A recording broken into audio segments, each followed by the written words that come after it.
According to Financial Times, youth unemployment and underemployment has been directly linked to stress, anxiety, depression, and feeling like you're not hitting certain milestones that you should be at a particular age.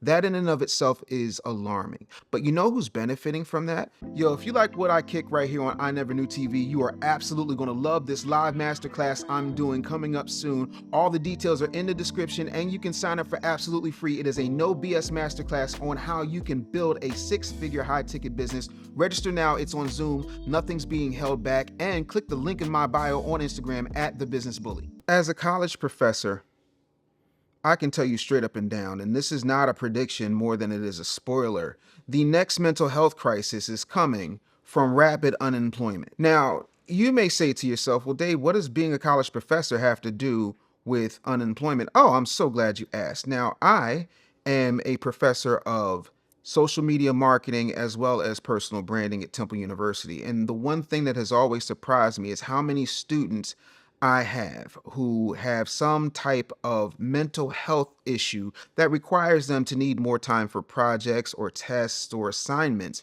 And they have a system now set up that they didn't have when I matriculated in college, where you can have the university reach out to the professor and let them know that you need all of these mental health exemptions so that you can then move accordingly. The issue is not that this particular generation, this Gen Z generation, is weaker, even though that's part of it. The issue is not that times have gotten so soft that they don't know how to function.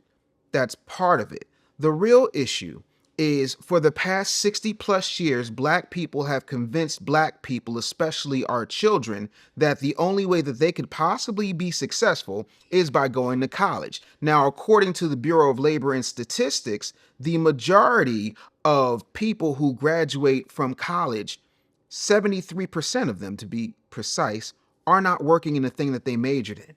So when you're telling your child to get their liberal arts, feminism, underwater basket weaving master's degrees in absolute nothingness, they're surprised when there's no job waiting for them. However, I don't know any broke plumbers. I don't know any broke contractors. I don't know any broke HVAC technicians. I do know a whole lot of broke communications majors.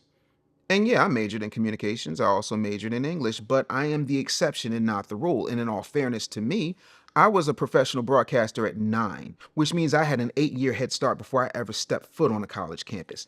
That is that 27% who actually are working in the thing that they majored in. People don't understand how this job market is. No one cares about your fancy titles, but we keep telling our kids, go out here and get a fancy title. We keep telling our kids to get more degrees than the thermometer, but when the temperature starts burning their asses, you're nowhere to be found other than to tell them to go on Indeed and go to another business card exchange or a networking event or a happy hour where someone can network, and hopefully that'll happen. Or you know somebody who knows somebody whose cousin, sister's brother is working in a field that would be apropos to your child, but yet and still, nothing comes of it. According to Financial Times, youth unemployment and underemployment has been directly linked to stress, anxiety, depression, and feeling like you're not hitting certain milestones that you should be at a particular age. That in and of itself is alarming. But you know who's benefiting from that? Employers who know that they can pay you jack squat, the medical industry who knows that they can get off by just prescribing you pills, and then, of course, the pharmaceutical industry that makes the pills that are supposed to help with your anxiety. That and your local weed dealer. Do we have the conversation with our children about the importance of making sure that college is paying off for them as opposed to them spending 40 years paying off college? The answer, by all accounts, is an emphatic no. Let me be clear. It's not just depression or anxiety from not having a job. It's no system, it's no understanding, it's no possibility, there's no clear next step. When you don't know what you're doing from day to day, then things begin to set in. The narrative that you create in your head begins to play out more than the actuality. That is something that we don't address. We have tried to put nice little labels on mental health and think that these things will pass. But how can it pass in an economy where people are majoring in things that don't make sense? Then you have people talking about we need to raise the minimum wage, but we continue to ignore the fact that we are not maximizing our skill set. Do you see how that is a perfect cocktail for destruction and disruption? Because it is. And that doesn't mean that these kids don't mean well. It's just that society has conditioned us to be workers and not thinkers. But the thing that you spent all of this money on, got into debilitating student loan debt to achieve, is not helping you practically. I don't know how else to say that. You can be a philosophy major and sit under a tree and eat an apple and wear waist beads and cover yourself in shea butter all you like. However, how's that going to benefit society? We have so many people who are afraid of AI taking over their jobs, but we don't have anybody looking to fix AA. I'm not talking Alcoholics Anonymous. I'm talking actual intelligence, actionable intelligence, attention intelligence. We're fixing everything but what we need to fix. Our natural intelligence is a goner at this point. And I know there's somebody's gonna be like, well, not me. I'm doing what ain't nobody talking to you. I'm not talking to you. I'm talking about the majority. Exceptions do not disprove the rule. That's why I listed myself as an exceptional human being when it comes to working in the thing that I majored in. Like, this is what I majored in. I've been speaking for a living for a very long time. I don't want you to get caught up in the not all police or the messaging of, oh, well, that didn't apply to me. And everybody I know is doing great. Everybody you know could fill maybe a broom closet.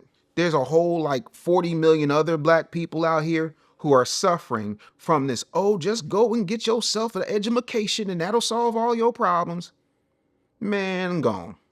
I'm gonna need you to just stop, right? Like full stop. Like pump the brakes, put the car in park, open the door and take a walk with me for a minute. Look around. These kids don't know how to function.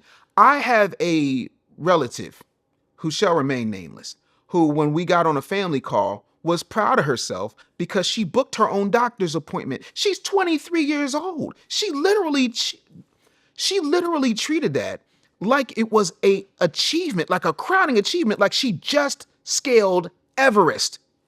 You called your doctor for an annual physical and you wanted to act like that was a big deal. But for her generation, that is a big deal because our generation sat up here and we coddled these kids. We told these kids that they walked on water and healed palsy children, and they can't figure it out why nobody else in the world is operating like what they got at home. Because what they got at home was real easy bumper bowling. You ever had a bumper bowling game? That's when they put the side guardrails up, the bumpers, and you can just roll the ball down, and 9 times out of 10, you're going to get a strike. That doesn't mean that you're ready for the PBA, boo-boo cakes. It means that the fix was in. It's like the beginning of Rocky 3. Rocky 3 is arguably one of my favorite movies, and I'll tell you why. Because in Rocky 3, Rocky has a conversation with Mickey, and he said, are you just saying that everybody I fought was bums? No, Rock, I'm not saying they were bums. They was good fighters. I'm just saying that they was handpicked. This guy's a killer. Talking about Mr. T. You want to know why? Because Mr. T was about brass tacks. Clubber Lang had absolutely nothing to lose. And you know what happens when you have somebody who has absolutely nothing to lose? They give their all. It was a complete diametrically opposed force, right? So you had Rocky Balboa, who at this point had forgotten what it is to be an underdog. He's no longer breaking arms at the docks for the mob. He's the world heavyweight champion. And he's signing autographs and getting kisses from other women. And he's got, popcorn, and he's doing aftershave commercials. He's completely removed from what it is to be hungry, which is why when Apollo Creed took his ass to the hood, showed him how to get some rhythm, he said, see that right there? They got the eye of the tiger. You used to have that. The guy I faced was that guy.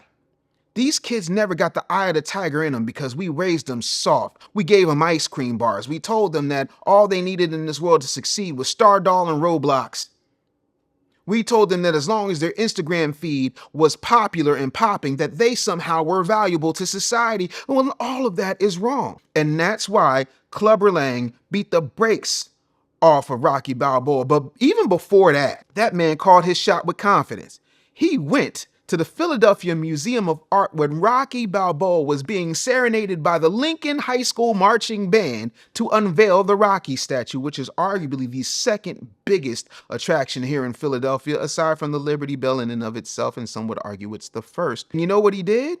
He took one look at Rocky Balboa, he took one look at his wife, and he said, I'm gonna shoot my shot. He said, hey woman, why don't you come over to my apartment so I can show you what a real man does? Because he saw that her man was soft.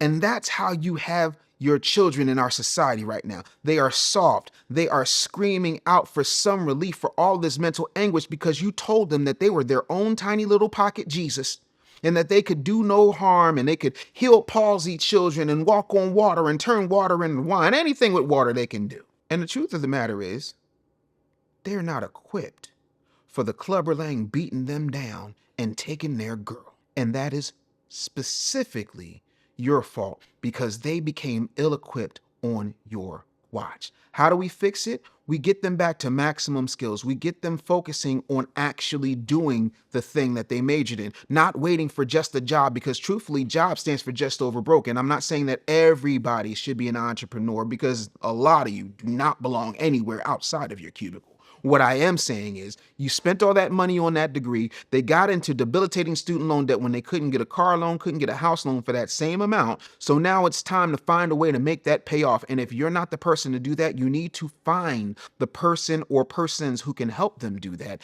and then allow them to guide them. That's how that goes. You don't fix a mental health crisis that was manufactured by feeling inadequate based upon the fact that they put so much into their degree. They're walking around here like Dumbo with magic feather syndrome instead of realizing that their ear's so big that they could actually fly. It's not the magic feather, meaning the degree. It's the ability inside of them that will allow them to fly. And until you give them the runway, take that magic feather away and allow them to soar, they will continue to walk with the pigeons. If you've got a question for Ask Dave Anderson, you can email me directly, dave@businessbullyshow.com, or you can make sure you subscribe, comment, and rate right here on I Never Knew TV and the Business Bully YouTube channel. We'll see you next time, hopefully in a better psychological place.